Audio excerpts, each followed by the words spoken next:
How did estrogen therapy for osteoporosis change historically? Imagine a time when hormone treatments were seen as almost a miracle cure for many health issues. Estrogen therapy for osteoporosis has a fascinating history that reflects how medical understanding evolves over time. Back in the 1930s and 1940s, doctors started using estrogen products mainly to help women manage menopause symptoms. The first product, called Emmenin, was approved in 1934, and then Premarin came along in 1941, made from pregnant mare urine. These early treatments aimed to replace estrogen lost after menopause and were promoted to improve overall aging and health, including claims that they could help prevent osteoporosis. As research progressed in the 1970s and 1980s, scientists began to see a clear link between low estrogen levels after menopause and bone loss. This led to estrogen being recognized as a way to help prevent osteoporosis.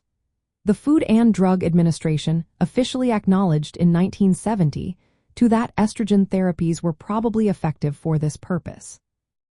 By the mid-1980s, the National Institutes of Health declared estrogen the best option available at that time to prevent bone loss.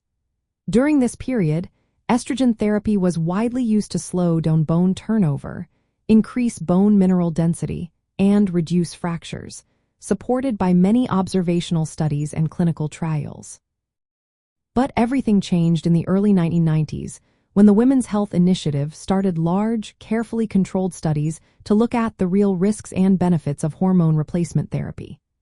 These studies found that while estrogen could cut the risk of hip and spinal fractures by about a third, it also increased the chances of heart disease, breast cancer, strokes, and blood clots, especially when combined with progestin.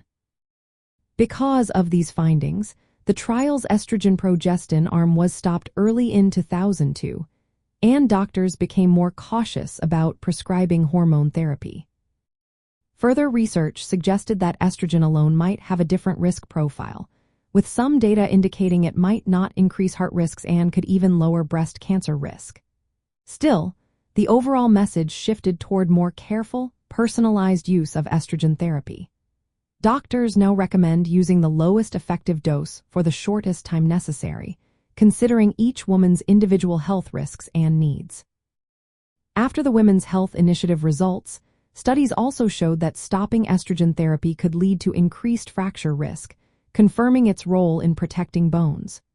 This made it clear that while estrogen can be helpful for preventing osteoporosis, it must be managed carefully.